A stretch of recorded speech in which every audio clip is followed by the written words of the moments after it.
Hello, Medfield. Welcome to the newest edition of Medfield People. My guest here tonight is Phil Burr, who I've known for almost 50 years, but I've never talked to him about the things we're going to talk about today. So this is Phil Burr, who grew up here in Medfield. His father was a selectman a long, long time ago. He was a hero in the war, which you'll hear some about too, and he's done an awful lot of other things in Medfield as well. So, Phil Burr, can you tell us about growing up here and being born here? First of all, I'm going to recognize my family. Family comes first. Absolutely. So if you bear with me, I'll read off some of the names. I have two families. My first marriage, I had 2 children, and my second marriage here now, I have 6 grandchildren, 6 stepchildren. So if you bear with me, I'll read all the names off. My first marriage was Viola. She was a city girl from Lawrence, and my young children was Lynn, which now lives in New Hampshire, doing nursing program, and Phillips and Franklin, and they have 2 grandchildren. I have 2 grandchildren. Brittany, they're living in Boston, and Marlene is in Boston. They're both graduates, one from Roger Williams College. And the other young grandchild is David from Lynn. So there's 3 grandchildren. Now his second marriage is June Doucette Burr, and she's pretty active in the community. People know that family, so I'll have to be careful and read the names of all those children. Else it's going to be trouble going home. So I got Michelle and Cliffy in Medfield. I got Priscilla in Virginia. I got Eric in New Jersey. I got Susan in Franklin. And I got Judy in Plainville. Now, there, I've got everybody in. My husband could never have done that. No, I had notes here to do it all. So we've got all those people in, and let's see if I got Judy working for the EPA, and I'm going to mention Eric. Eric is down in New Jersey, and he's working as a commander in the Coast Guard in Fort Dix. So we did well, and we got all those in. And I just think on a separate note that your second marriage wasn't because either one of you was divorced. It's because you both were widowed and found each other again, and it's wonderful. I always had a story about June is Portuguese, and the Portuguese have known and go all the way around the world looking for people, looking for riches. Yeah, her maiden name was Fernandez, I remember. Right, well, Philip's background was Irish, and I was just an Irishman who went around the block and found a pretty girl down in Pleasant Street. So I don't go around the world looking for people, I just find a pretty girl down the block. Okay, and you found a nice one. Pardon? You found a nice one. Pretty girl, yeah. But you grew up here, right? I grew up here. I've been here with roots, but my first wife was a city girl from Lawrence, and she found a country bumpkin down in Medfield. And the second girl grew up in June grew up in East Boston. Mm-hmm. So, no, but you grew up here. Your parents when did your parents move here? My mother was born in Ireland. I didn't know that. And she came to America. Worked in the state hospital. And she worked in Tofia's factory in Medfield. And my father has a background from Connecticut, and he worked in the state hospital. But my father was born in Connecticut.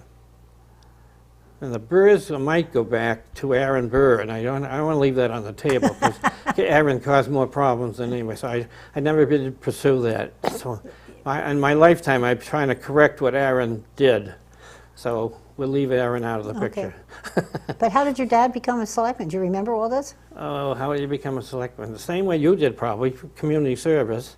Just wanted to work in the service, do something for the community. Because I met him, but I don't think he was a selectman when I met him. No, he was working probably in the state hospital. Well, he left the state hospital, and he was working in Boston City Hospital, I think, as a carpenter in there. Was he really? Pardon? That's great. It's great.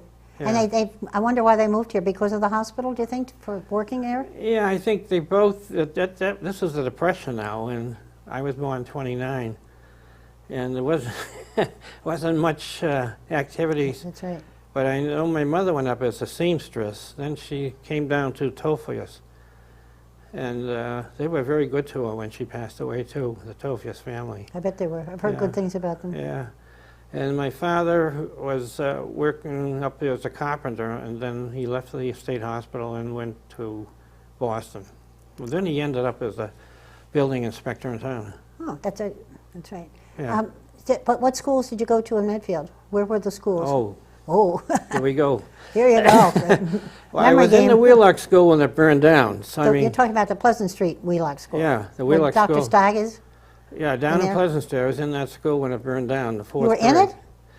Well, I wasn't in the building because Oh, it burned down at 3 o'clock in the morning. Oh, good thing you weren't there. And I didn't come over in the Mayflower, as some people say, too. So and I wasn't born in the Peak House, but Okay. I was in the Wheelock School when I was going the fourth grade when it burned down. Wow. Did they ever find out what caused that fire? They never did give any explanation of it. It wasn't said, to my knowledge, anyhow. It's probably a boiler. But with there's pictures of that when it burned down. That was in the 30s. Must be 30. Let's see. Must be 34 or 35. So then we went up to the PAF Center, and we were there in double sessions. Wow. And from the PAF Center, they built the high school on Dale Street. Which is Dale Street And School. we graduated from Dale Street in The 47. Dale Street School was the high Dale school. Street I remember School, that. Yeah. So then we had double sessions there, and for 3 or 4 years until they built the school on Dale Street. How many kids in your class? How many kids in the class? That was a good question, Ann. We started out the first grade probably with 40, and we ended up with maybe 25 or 30 when we seniors, yeah. So that got us through high school. And we go on from there. And did you play sports in high school? Well, Oh. we played, I was three sports, and I was captain in 2 or 3 sports. Wow. And I was recognized on the Hall of Fame down the high school. There's 2 Halls of Fame. One is Athletic Hall of Fame. The other is the Wall of Excellence. Okay, so you were That comes at the end. you played in football? I football, baseball, and basketball. I was And you- captain in 3 sports. Wow. So then, Then came being 17 years old. What happened then? 17. Well, we went through the war period, and it was kind of interesting because they had the rationing going on, and they were doing so much for the service. In fact, I remember seeing that they donated enough money that they were able to buy a Jeep for the Army. So they had a Jeep in front of the gymnasium there. Because I think the school, they finally opened the school up in 45. Yeah, it was when we graduated in 47. So I'd say we were in the school 2 years before the school we graduated. Mm-hmm. Okay, then from the high school, after sports, we went down to, Dan Hinckley and myself went down to a college in Kentucky called Center College, called the Praying Colonels. And we were down there for 2, that was a famous name. They came up and beat Harvard in 1921. They were still living on that. Okay.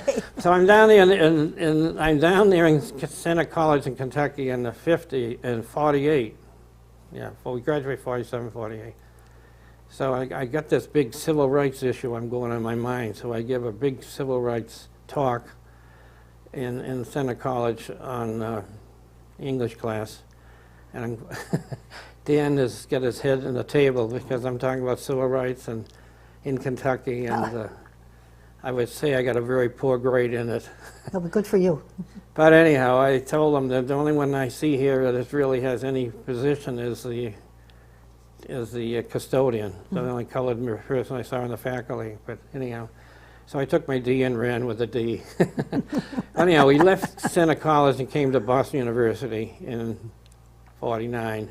I graduated 51 at the School of Public Relations. Mm-hmm. Then we got heroic, and Dan and I tried to get into the Air Force, and we were told we had didn't have any qualifications for it. I was going to say too many qualifications, but anyhow, we joined the Marine Corps, and we went down to Parris Island. And Parris Island in June is not like Bermuda in the winter. I guess not. So Parris Island was a kind of a good training program for both of us, and then we came out as second lieutenants. Dan went on a ship to the Atlantic and the Mediterranean, and I went to Korea. Now, you're going to need more out of me about the Korean War. You'll do well, because we got injured, and I was on the front lines. I got injured. We were overrun by the enemy. I got the Navy Cross. But I really don't go too much in detail about the description of Navy Cross, unless you push it. No. How scared were you? Now, you're scared to be, you just go through it. I can't imagine it. I would be petrified. Well, we get hit, and they put us in a helicopter, and we ended up, the interesting part of it, I guess, is we ended up on a hospital ship. And the movie that they have for the Army is MASH. Well, for the Marine Corps, it's called the USS Repose, Okay. which is a hospital ship. And eventually, that ship goes all around the world as called the USS Hope, where they give hospital aid to people in South America and all over the world. So that was the hospital ship we landed on. Then, from the hospital ship, after they took us off, we were on a, I should mention that part of it. Actually, we were on an outpost when we were overrun by the enemy, and we held off the outpost. I got hit 3 or 4 times, and the combination says we hit 3 or 4 times. We held the outpost, and I was evacuated by my superiors. And then I ended up in Japan and came to Chelsea. You must have seen other people die, though. Oh, Both sides, I would think. yeah. We had. I think I had about 40. I had 25, 40 in my unit out there, and I think we lost probably about 14 or 15. Jeepers. Another part of the story is in my class at Quantico, I think we lost 17 officers over there. So they did honor them down in Quantico afterwards. Wow. Yeah. Okay, get me out of a career now. I get you back, and I go back to school. I get my master's at BU. I graduate from BU with my master's, and this is in the 50s. It's pretty tough to find a job. I wander around. I find a job up in Medway, and I am hired as a football, baseball, and they don't have hockey. No, they have football, baseball, and basketball. The only problem is they don't have a basketball gym. So, So I'm up there for 3 years in Medway, and the experience we had were interesting. Then from Medway I go to King Philip, and from King Philip I really end up in Melrose. I'm in Melrose for probably 30 years, I guess. jeepers. Yeah. So in King Philip I was teaching history. I taught history at Medway. And let's see, from King Philip after let's see, 3 years 3 years Medway, 5 years 5 years in King Philip, and 30 years I guess in Melrose. It's a pretty good career. Pardon? It's a pretty good career. That's 38 years. You should be proud. Yeah. So anyhow, I was I was still with football. I hung on to football with at Melrose, and I coached with a legend over there. It was called Joe Hogue. So people would know Joe Hogue. You'd know Joe Hogue. So I was one of his assistants over in Melrose. So that takes us through the education part. So where do we pick it up from there? Where do you want to pick it up from there? I'll see my notes now. We got through the That's family, all right. Because we have some awards we'll show off, too, when you're No, ready. we hold no awards tonight. No, I thought all these wonderful things you've got. We got through, What medals did you get? I got the Purple Heart, and I did get that's, I think I had the picture there showing the Purple Heart. This one? No, the other one. This one? Yeah. And the Navy Cross. Yeah. And what do you do to get the Navy Cross? That has to be something spectacular. Well, yeah, your extraordinary heroism, I guess. I didn't You bring the guess. I didn't bring the Hey, Phil, come on. recount of it. They don't give the Navy Cross to anybody. No, it's the second highest award to the Medal of Honor, and I am a member of the Legion of Valor, which is made up of the Medal of Honor, Navy Cross, and Distinguished Service Cross. Wow. So I haven't got the. I said, no way am I going to read the citation, because that's something that Richard DeSaga does better than I do. Wow. So I don't have. Any knowledge other of it. people in Medfield that you know got the Navy Cross? Not to my knowledge. I think it'd be quite an amazing honor. Yeah, I met two people who had the Medal of Honor, which is quite. They're limited too. There's only a few people in the country have the Medal of Honor. That I think there's only one out of Afghanistan. I think. Wow. Let me see if I got everything in there, Ann. I was in Chelsea convalescence, and from there I went into education. Right, I got that right.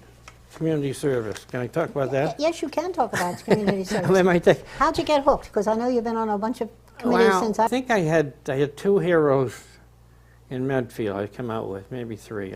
Roger Harding's got to be one. First hero was Billy McCarty. Oh, Yeah, Billy McCarty was a hero, I guess, in my mind. We played a lot of ball together. We played ball with him, but he was a little older than we were. Most of the ball we played with was either Palombos or the Ifolas. And there was a field called the Palombos field. I call it the Ifola field, because there were seven Ifolas, maybe two Burrs, and maybe two Palombos. But it was down in Ferry Street, and that was where we grew up. But Billy's a little older than we were, and Billy would always play with us up at the second field, which was Bullard's Field. These fields are now all homes on there. can you tell the people at home where Bullard's Field was? Where it was? Yeah, where was Bullard's Field? Right next to Bullard's Market. Oh, right, that was empty land? Bullard's Market was on Green Street. Yeah, I know, yeah. So the field next Field to is, it, oh, it's right next to it. that's Okay. the house is built on the field. Oh, okay. So in those days, there was nothing much to do but play baseball. So we played baseball, played baseball, played baseball, played baseball. We kept you out of trouble, though. And we had a church team, too. It was kind of interesting. St. Edward's, we got a church team. And this is not one of the glory stories. St. Mary's in Walpole was a great team, and St. Edward's in Medfield was kind of a pickup So-so team. team? Yeah, so-so. Anyhow, St. Mary's always beat us. But we lost to Walpole so many times that when we get into high school, we played, and we had Clint Clark and the Mills, and a couple other people where they were seniors that time, and we won 17 and lost none. Wow. So we had our bumps with Walpole and Lenny Sigalaski and that crowd, but when we got them Hempfield High School, we were 17-0 thanks to Lenny and his crowd from Walpole. When you mentioned Billy McCarthy, I was thinking he was head of the Highway Department, Public Works Department, when I was writing for the newspaper. Yeah. And we would sit in front of the selectmen at the meetings, because they used to meet on the first floor of Town Hall. Right. And Billy and I would be sitting at a table, and both of us smoking, which was Yeah. not the best thing in the world. But he would talk about a lot of things about his growing up, which was And fascinating. he didn't tell you much about the military, you No, said. I have tried to get him to talk about World War II. I guess I'm a little bit like Billy, because I get a little embarrassed about talking to the military, and I let Richard do all this. Richard DeSaga do that. But McCarthy Park up across from the State Hospital is named after Billy. Yeah. And he deserved a lot more than that. He deserved an awful lot. Billy was a good friend. He was a wonderful good man. friend. He really was, and fun. Bob was a good friend. The whole family was a good friend. No, Mary's a good friend too, and Bob Mary's and one Bill. of the Yeah, Bob. legends. Mary's one of the legends of what they call the people who live in town. She's a townie. Mary's a townie. Yeah, Yeah. there she is. Yeah, so I guess I looked up to Billy. The other person I looked up to was my favorite teacher at school, was Mrs. Pettazzini, Oh yeah. Elaine Pettazzini, and God, she was an inspiration to us at school, and I guess that she was the kind of, she's probably the main reason I ended up in teaching. Oh really? Yeah, but she was so good to us in school. And Jolo would come home from the service, and Jolo would be Jillo would go into the hockey games, and Elaine would make certain that she'd get 4 tickets, and Dan Hinckley and myself would be going along with Jillo, and Jillo would be saying, am I fighting this war to bring these 2 kids to the hockey game? So we remember that. But Elaine and Jillo were good people, and I remember her too. And Mario used to volunteer at the Rocky Woods, Yeah, which yeah. people at home may not know. It used to have a wonderful skating Oh, set yeah, up there no, on the that's- pond. And they That's had a pretty little much what lodge. we did all that time. We Yeah. did skating, or we played baseball. It was either skating at Kingsbury's Pond or Rocky Woods or the cemetery pond. And at Rocky Woods, they had the lodge there, and Mario would be up there and he'd make cocoa. And my kids used to love it. If they really behaved and got their homework done fast when they walked home from school, we would go to Rocky Woods. And they were just ecstatic. He was always so great. Yeah, A real good townie man. yeah, and I always asked the trustees what happened to the Rocky Woods skating, and I was told to change the subject, Philip. Yeah. My husband was on the local committee. He did his best. Yeah. And they had no chance in the world. Yeah, because I asked them one time, I said, well, let's go talk about the hockey game. Let's talk about this, the chocolate and up Rocky Woods. And they said, Mr. Burr, we'd like to change the subject. So It's one of my kids' favorite memories, yeah, I know it. is the skating at Rocky Woods. Yeah. They still remember. I know it. They Yeah. loved it. So where was I? Where'd we leave We were off? talking about people you admired. Oh, yeah, and then Barbara Layton, too, was, I guess, a town. She is She's still- another one in that category. I put Yes, she those is. 3 people, Barbara Layton, Elaine, and Billy. together. I put the 3 of them together. I can still see Barbara Layton playing tennis with Madeline Grant. Yep. And we're down baseball field in the Grange Field, it was called. We played our games on Little League Park, I guess it is today. But Madeline and her partner, they would be playing tennis, and the baseballs would be hitting in the middle of the tennis court while they're playing. Ouch. But also Madeline was a teacher in high school, and Madeline was the basketball coach. And Madeline had a limitation. She only had 7 players. So Madeline asked Dan Hinckley, myself, and a couple others if we'd get and play with the girls' team so they'd have some contests. So Madeline, we did fill in on the girls' team a couple times. We did play boys' basketball, too. So I don't want to leave it the expression that we didn't make the boys' team. Now, what boy is going to turn down an offer like that? I know it, really. I can't know it. imagine a boy turning I know that it, down. I know it. So then, let's see, then from where we're down to community service, we get to that? Yep. Now, the 2 things I probably had the greatest pride in was the Tri-Valley Vocational School, because I was on the school committee at the time to bring in the Tri-Valley. Well, it was an issue which wasn't very popular. I know. So I went around to all the Tri-Valley schools. I went over to, over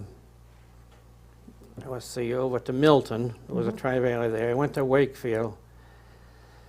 And I went to a 3rd one. Anyhow, we got before the town meeting, and I really had my fingers crossed that we were going to sell it, because I knew there was a strong element there on conservative element on money part, and there was a limited group going over. But I really take a lot of pride in going to those meetings and selling Tri-Valley to the community, because a lot of people have benefited from it. I'm sure they have. And my beautiful wife now, I'll say a couple good words, she'll watch this TV. Her son, Cliffy, went over to Tri-Valley on the 2nd year it was open. Yeah, what year did it open? You can ask me that. I remember voting for it, but I don't remember what year it Yeah, I was. really can't remember the year. I was on the Tri-Valley committee, then I got off the school committee, and there's someone else was representing them then. But I was on the school committee for 9 years. 9 glorious years. I can't remember what year I should know, but I don't have the exact date. All right, so let's see. That was one thing. Tri-Valley was one of the things you really get the most pride in. We're on the committee for I got the 60s in my notes that it was thought about. Okay, then the other thing I had was during the 60s, there was a bad issue in the community. There was a house blown up. It was Phil Sakonis's. On 27, Route Yeah. 27. So there were three. I was working part-time as a mail carrier, and I went into Marion Henderson's house, and I remember sitting down with Marion Henderson and saying, what we need in the community is some helping hand to do a service for people when they're in dire need.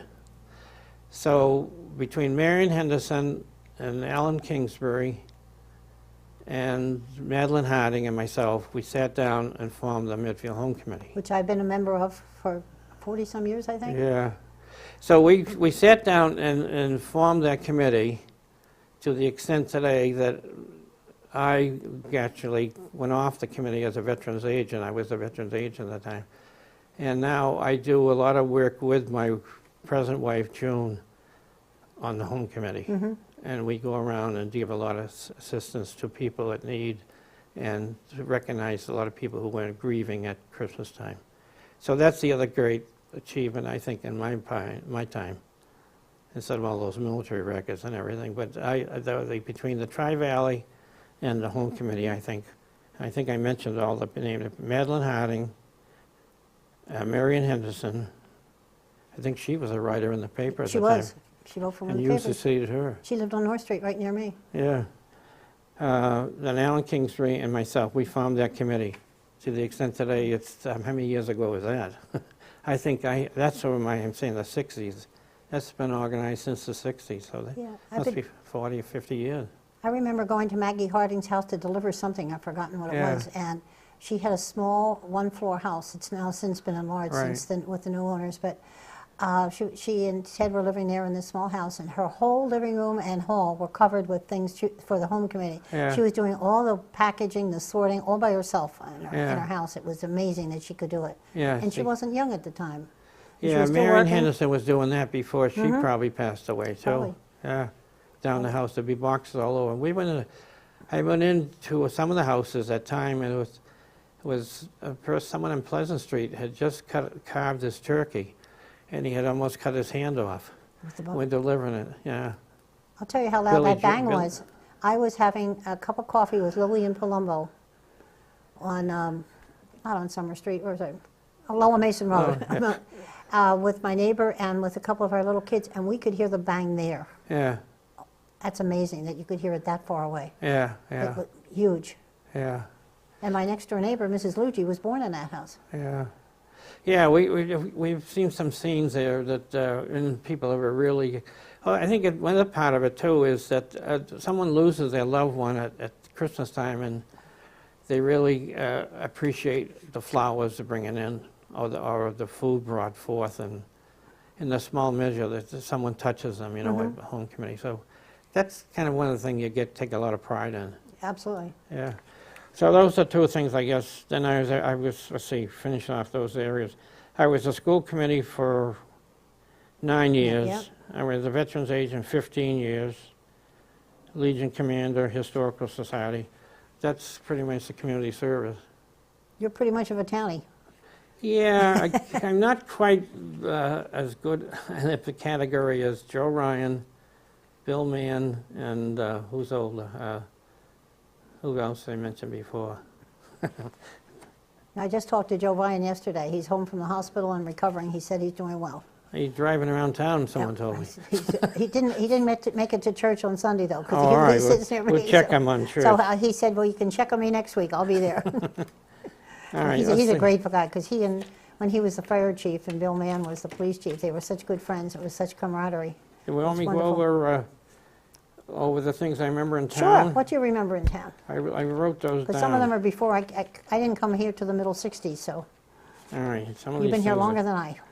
I'm sure they're going to say I came over in the Mayflower, but I didn't come over in the Mayflower.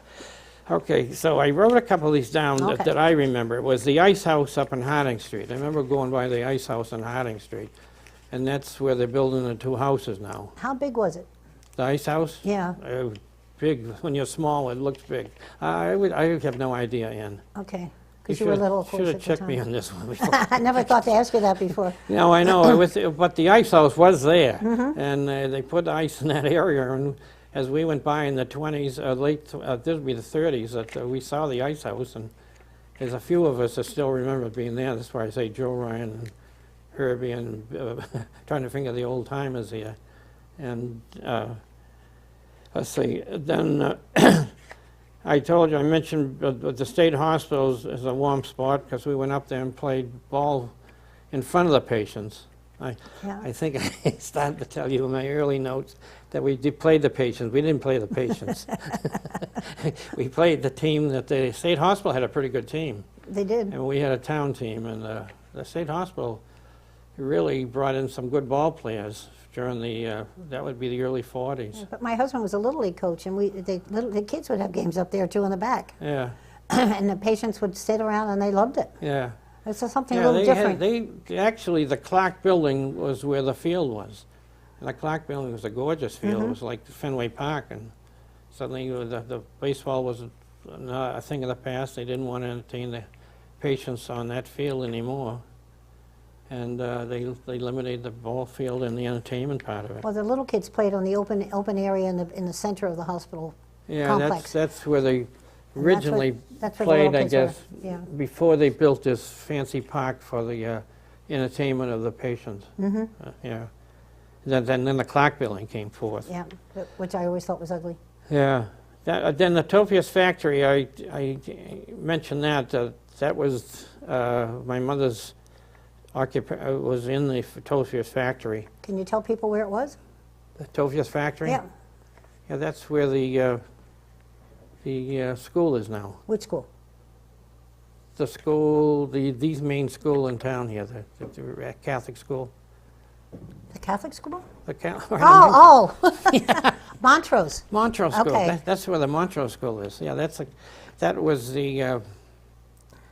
the Tofius factory. Okay, that's right. Tofius, yeah.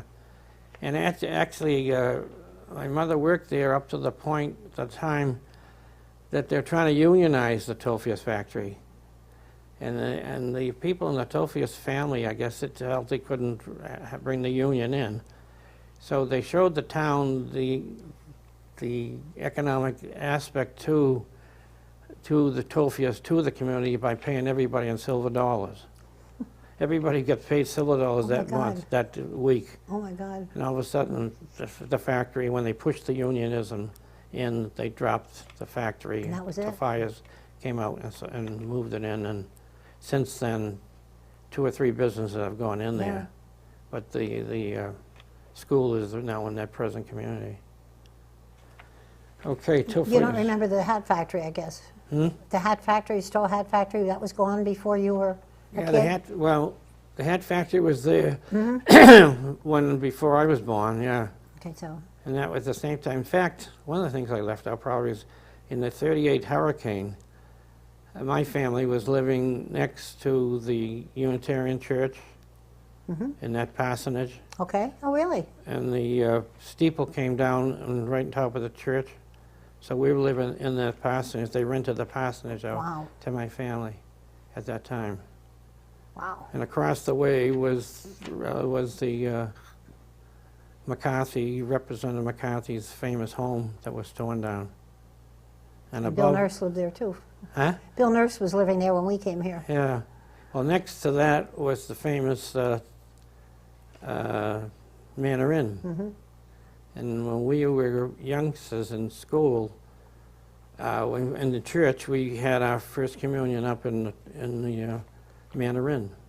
And people. You're kidding? Yeah. No, I never thought Catholics did that. What they had, that was First that was communion? the place to have your breakfast. Oh, you had, you had the first communion in the church, and then you went over there after. Oh, okay. Yeah.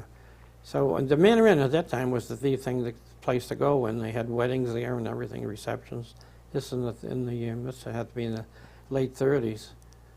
And then, do you remember the Manor Inn was torn down with the bulldozer? You remember that? No, it was right before we came. It was before we came. Oh, the bulldozer knocked that down. They had that was before you came. You could tell me the date on that better than I can. Well, Pauline Goucher told me a lot about it too, Yeah. because she was living in town at the time. Yeah. And she lived right on near Across North and the Green. street, yeah. So she said she saw a lot Yeah, of they that. bulldozed that Manor Inn down, so that was another memory. All right, check your notes, Philip. Being a teacher, you always have good notes. Go on in case the kids don't want to get involved in the class. Okay, let's see what else did I have down here. I talked about Mrs. Pettazzini. I talked about Billy McCarty. I talked about Marilyn Grant and Barbara Layton. Now, see, Barbara Layton, I would say, is a townie. Yeah. And Philip's not a townie yet. When Barbara Layton, Joe Ryan, and Herbie and Bill Mann are around. Okay, then. Bill actually was born in Millis, he told me. Yeah, Bill. I was surprised, Bill Mann. Oh, he's not a townie then. No, not a full townie. He said, okay. close, but not Not- quite. Okay. I was surprised too. I always thought he was Yeah. a townie. Yeah, he told me his family was from Millis. My father, however, I'm not telling you, but we moved to Millis after the second year, so he'll call me not a townie then. That's probably. Well, I remember Clement Drug. Clement Drug was on the corner. That I remember. And we went in there, we always had lime rickeys, best lime rickey in town. Wow. But Clement Drug is no longer there, so that's gone. And let's see, I had Sowers Market. We spent some time there, but next to Sowers Market was the famous Boston Branch. Mm-hmm. Do you remember the Boston I've seen Branch? pictures of it, but Yeah, that was gone that's when we got before here. So the Boston Branch was owned by the Clark family. Clark's family relatives owned that, and that was the store, I guess, to go for groceries and everything at the early period. This is the 20s or 30s, I can remember it. When you mentioned the Clarks, I don't know if you know this, our current chairman of the Board of Selectmen is Mark Fisher. Yeah. His mother was a Clark, and his family has been here for 11 generations. He has all kinds of... The Clark, he was in my class. One of the you grandsons. taught him, you mean? Pardon? You taught Mark. No. One of Mark's relatives was David Oh, Clark. Okay, yeah. He lived on South Street, and Dave Clark was in my class in a school, which I'll bring it to a story. Since I bring David Clark up, I'll bring David. David Clark had the only car in the school, and we had a football team. And since you brought David up, I'll bring Dave. Dave had the car, and we were on our way to Noble and Greeno to play football.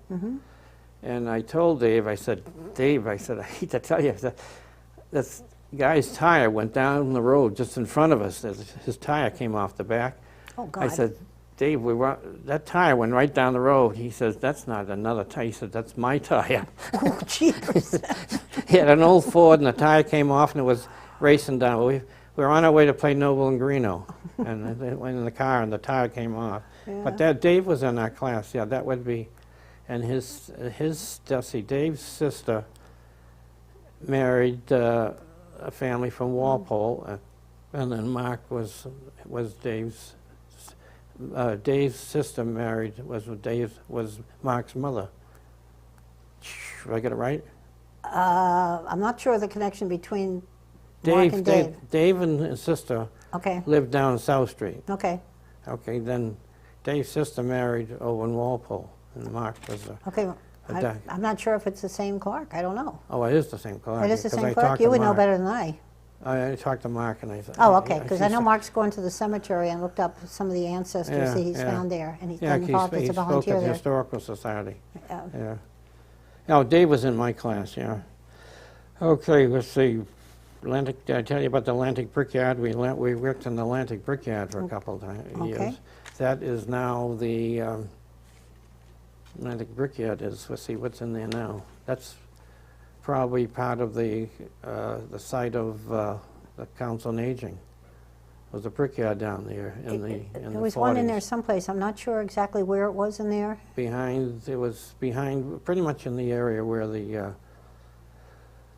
pretty much in the area on West Mill Street where all that construction Okay, is now in that's that area. I'm picturing it more in West Mill, but Yeah. could be anywhere in that area. Yeah, the railroad station was down there too. Yeah, and You then they get the called rail- that area Hinks for a long time, Hinkley's. They what? My kids, when they were teenagers, called that area, that whole vacant area, they called it Hinks. Yeah, well, They were going to go up and party at Hinks. When I was growing up, it was called Atlantic Brickyard, and it was a tough place to work. Yeah, okay. It was really a tough job. Okay, and I go back as far as when the post office was in the town hall. Mm-hmm. That goes way back. And they moved from the town hall out of there, and they going over to Lord's store, I guess, eventually. But it was part of the town hall at one time. And police station too? Yeah. Okay, what else would be interesting here? I worked in the EMP. The EMP, I do remember the Fitz store there. The Fitz store was where the EMP was, and across the street was from the EMP. The EMP now is the Starbucks. Okay. That's where the EMP was. Before the EMP was there, it was Fitz store, and next to that was Zulu's barber shop, and across the street from that was the First National. Wow. So one of my jobs was in the EMP was to write up the counts of the store of what the people owed. Mm-hmm. And how they did it? Took a paper bag and wrote all the numbers down the paper bag. Oh my God. And then you wrote all the numbers down the paper bag, and after 20 minutes, double-checked it on the paper bag to see if the people got them in the right amount. That's how they did it in paper bags. Wow. How far back they go, right? Okay. We must both be very old. But I remember Fitz store. I remember Mr. Fitz, who was recognized in the Civil War. Wow. They had him back. They always honored him in the parades. Jeepers. See, I don't think I ever met him. Yeah. Well, I'm hoping the day comes that they don't just say to me. I remember Phil Burr in the parades. Yes, I remember Mr. Fitz, and that was in the 30s, and he was in the Civil War. So wow. He's got to be 70 or 80 years. But he always had his uniform on the parades. Good for him. In the front of the store there. Okay, how we doing? Wheelock School, I told you we're in that when it burned. Kegan Meany was a job that I had. I worked for Kegan and Meany. They were down on Main Street. West Main Street. They were here when we came. And one of my good friends was Bob Meany, excuse me, the present chief's father. And we used to go to Patriots games together over in Foxborough. That's Bob's dad. The Manor Inn we spoke about. There's a store called Lincoln Soda Fountain. Never heard of that one. Lincoln Soda Fountain was the Lord's store. Oh, really? That's the first I ever heard of that one. No, that was Lincoln's store, because you're going back to some old timers. Baseball with the Plumbos, baseball with the Ifolas. I guess I got those. Yeah, I interviewed the IFO and Palumbo family and had them here. Oh, did you have And them? they talked about, there's wonderful stories. Yeah. In fact, we got so long that I asked them if they would come back and continue their story, because they had just so much there were three of them here, including Barry Paulson, whose name was Palumbo. Yeah. And, we used to play up in his field. It was a Plumbo's field, That's but what they I call it the Ifola field, because it's misnomered, because the name is, there were 7 Ifolas playing. There was Herbie and myself playing, and that was the team. Then Mel Procaccini snuck in, marrying the Ifola girl. So it was all Plumbos, Ifolas, and Burrs, and that was a lot. There was between Pat and Niner, if I get and Pete, and I got them all in there. Pete was the pitcher. Niner was the Ifola. Was the center fielder, excuse me. And Clint was the catcher, and Herbie was playing, and I was playing. So it was either Ifolas, Clarks, Burrs, and Plumbos. And of course, another really prominent person in Medfield was Red Palumbo. Red did a lot, yeah. I know he did. He was a great guy. Yeah, Red was in that period too. It was tough to see him the last couple of years. Yeah, but he really did a lot for Medfield. Oh, I know he did. Because I remember working with Red as a youngster, cleaning the fields up behind Dale Street to make a ball field out of that. We just cleared the field voluntarily, taking all the trees down. And then before that, we went up to Green Street and cleared all that pond off, voluntarily. We just volunteered in there and cleaned it and took all the brush out of there, and eventually named it after the Hinckley boy Yes, who Stephen passed Hinckley. away, yeah. But those efforts by Red and for the community was all on a voluntary basis. I know. Columbus did a lot. Yeah. No question they did. Yeah, the one thing the town didn't give him, he wanted a bowling alley for the town wouldn't give it to I him. know, I heard that. Yeah, there's good things that did happen and bad things. I guess I've seen some bad activities and a lot of good things too. All right, Ann, how we doing? Okay, I wanted to see if we could show this Yeah, thing how that we we've got doing? here, All right. so people can see what you looked like when all these things were going on. Yeah, Ann says I didn't think I looked that good when I was that young. I can't imagine, you know, this is you as a senior in high school, 17 or Yeah, 18 I'm only years 17 old. years old though. Wow. Got some hair. And this award is what? Well, this award is given at the high school for excellence, for achievement after you graduated, what you've done for the community. And Oh, what it's you've done. after graduation, good Yeah, things. yeah. This is nothing to do with. This is when after you're near your retirement age, the Wall of Excellence. And Richard DeSaga has listed all the things on the bottom there for the Wall of Excellence, which you accomplished. So everything that So you the- did, wow. I'm not going to read all those off. You're not going to read them all out. That's something really to be proud of. That's quite an honor. Yeah, that's why. I could carry that in today, but I couldn't carry in the shadow box. My wife said, "Carry in the shadow box with the military honors." But this was carryable. And this is one you keep at home, right? That's the Isn't one I there keep at something at the home. school too? Pardon? Isn't there something? There's one at school That's like what I that. thought. Yeah. There's the list there, and I have quite a bit of a feeling for this, and. There's two times. Once I was at the honor, they were honoring the, if I get my head together here, the Korean War veterans up in they putting the Korean War memorial up there on Dale Street. So two moments I remember is that moment when I finally, after 3 or 4 of the representatives has been speaking, this is on a Korean War, right? And you were probably there. So anyhow, by the time they get to speak, everything has been said about the Korean War, everything has been said about the honors and everything. So now it's my time to speak, right? So you said? Huh? What did you say? Then I said to the kids, all right, now you're all sitting on the floor here. And I said, now you're going to get into the picture because I'm going to ask you what do you think democracy has done for you? So I brought out the Bill of Good Rights idea. to them. And they all knew about the Bill of Rights, and I'd ask them about what the thing was most important. But the part I do remember is I got to my point of the speech, and I said, my God, they said everything I would have said about the war. So then I said, all right, we'll do this. We'll talk about has anybody been in the service that you're related to? All the hands went up. Sure. And the Coast Guard went up, and the Marines went up, and the Navy went up. And then finally I'm in another part of the service, and the youngster put his hand up. He says, excuse me, Mr. Burr, you didn't mention the Air Force. You were in And trouble. then, that was a nice moment, because I remember that in the Korean War. I said, oh, I got nothing to talk about. They all spoke. Then the other time I was at the high school, and I was given out an award, I think. We got him a scholarship. Yeah, just give him a scholarship at graduation. I usually give up the Legion scholarship. Right. So then I said, what am I doing here? These kids, the kids in school, are the kids who really should be honored. So I asked everybody to stand up who was in a tournament since September, in one of the tournaments. Of course, Medfield, I knew that they were all in tournaments. And 3/4 of the kids in the audience stood up.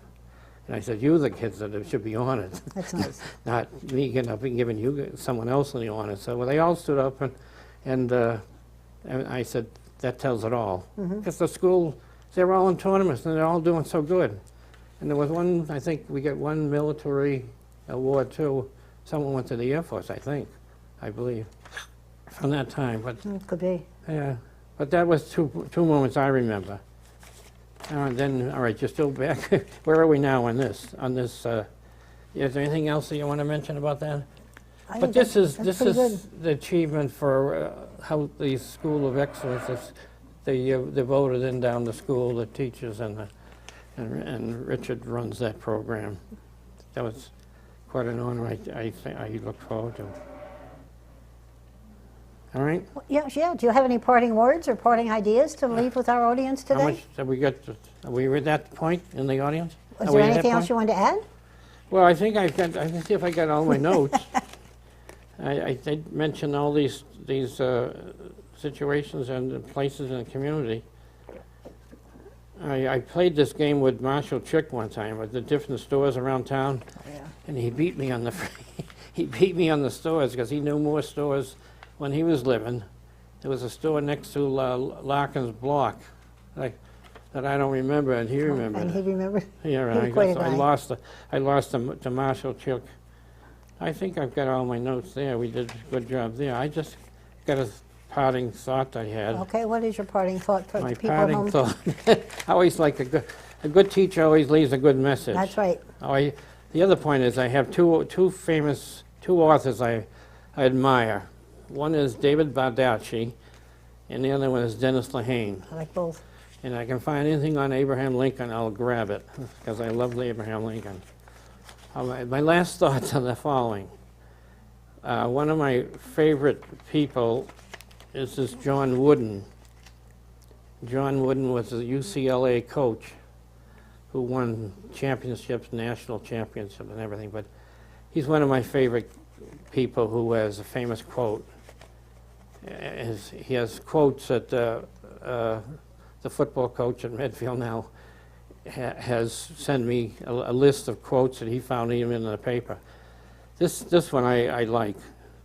Don't let making a living prevent you from making a life. Don't let making a living prevent you from making a life. That's a nice message. And I think you try to live that. And I think you did live that, Phil. I think you did. Thank you so much for coming and talking to us. My privilege to really come in. appreciate it. I'm glad you brought your notes. Oh, I had my notes. Teacher always has notes. And I wasn't on the Mayflower, by the way. But thank you so much. Oh, thank you. It's great to have you here. Come in. Well, that concludes our interview for today with Phil Burr, who lives on Summer Street, and a longtime resident of Medfield.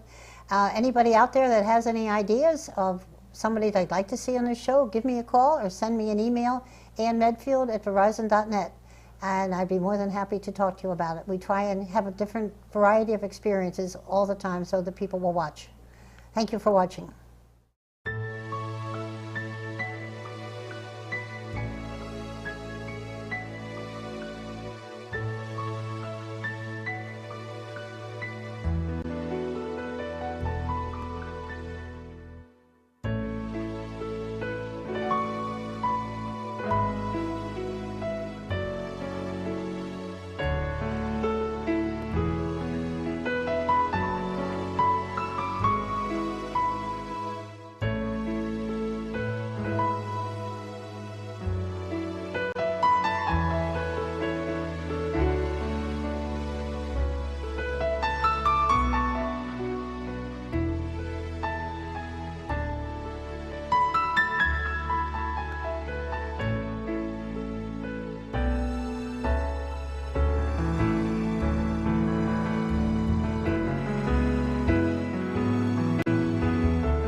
This program was made possible through the generous support of your Medfield friends and neighbors, folks just like you. And thanks for watching.